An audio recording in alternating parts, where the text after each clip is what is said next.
Olá, tudo bem, gente? Hoje nós vamos dar continuidade aos estudos das figuras de linguagem. Então, hoje nós vamos ver as figuras de pensamento e as figuras sonoras. Então, as figuras de pensamento são quando nós alteramos o campo semântico e o sentido das expressões. As figuras de pensamento são ironia, eufemismo, hipérbole, antítese, prosopopeia, apóstrofe e gradação. Então, vamos vendo cada uma delas e exemplificando, para que a gente memorize. Então, vamos lá. A antítese, ela vai consistir na aproximação de termos contrários, de palavras que se opõem ao sentido. Ou seja, vamos ver um exemplo. Os jardins têm vida e morte. Outro exemplo. Depois de te perder, te encontro. Aqui é um trechozinho da música de Chico Buarque. Então, como é que é depois de se perder, se encontra? Então, é exatamente essa aproximação dos termos contrários. Então, vem a ironia. Na ironia, nós vamos apresentar um termo em sentido oposto, mas é um sentido oposto ao usual, obtendo-se assim, com isso, um efeito crítico de humor, vai ser diferenciado. Então, vamos ver.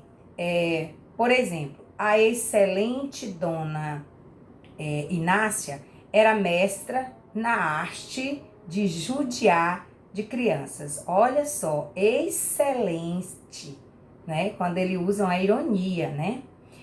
A prosopopeia, ou personificação, como você queira chamar, ela vai consistir em atribuir os seres inanimados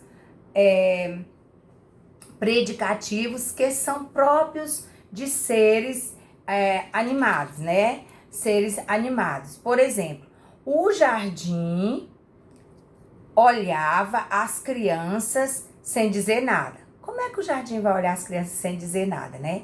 Então, você vê esse exemplo. O eufemismo, o que seria o eufemismo?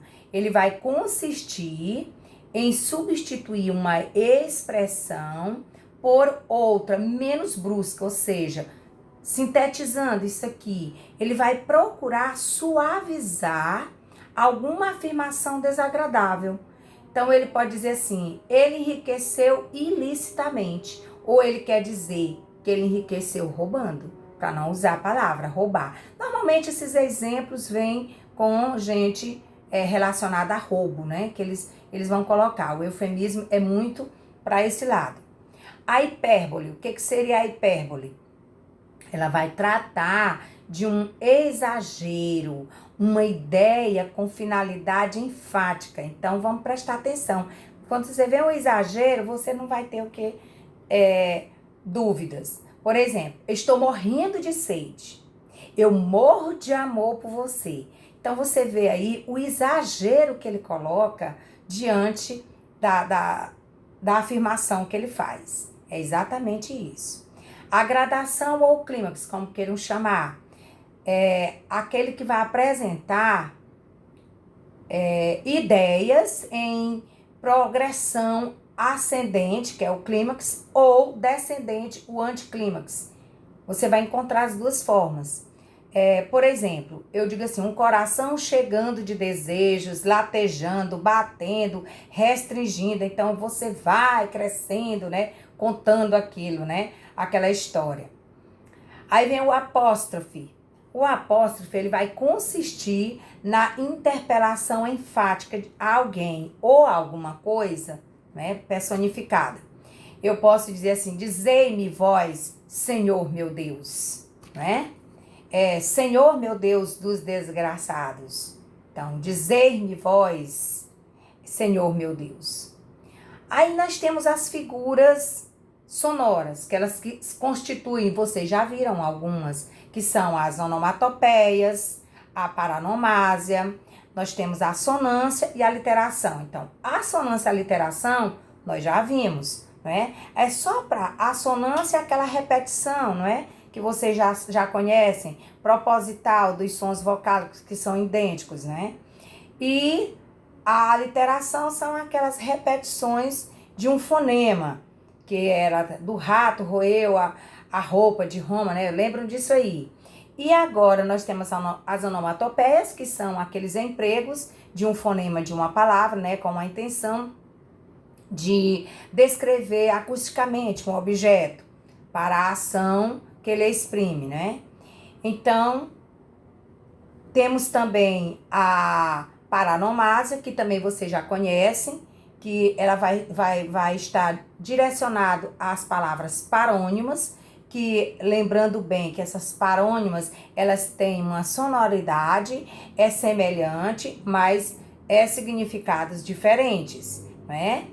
Eu posso... Tem uma música lá de Caetano Veloso que ela vai retratar bem a paranomásia. É aquela qualquer coisa. Berro pelo aterro, pelo desterro, berro pelo seu erro. Quero que você ganhe, que você me apanhe, sou o seu bezerro, gritando mamãe. Então, é exatamente onde ele faz...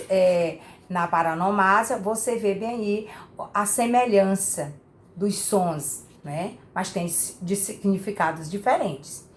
E as onomatopeias, quando eu vou direcionar ao som, né? Do tic-tac do relógio. Lá naquele texto do relógio do Vinícius de Moraes, ele vai dizer assim, ó. Passa tempo, tic-tac, passa a hora. Então, tudo isso é onomatopeia. Então, gente, resumindo tudo isso, para a gente ver o que foi que a gente viu. O emprego das figuras de linguagem, que elas são sonoras, elas têm como principal objetivo explorar a musicalidade, diferenciada lá da outra, né?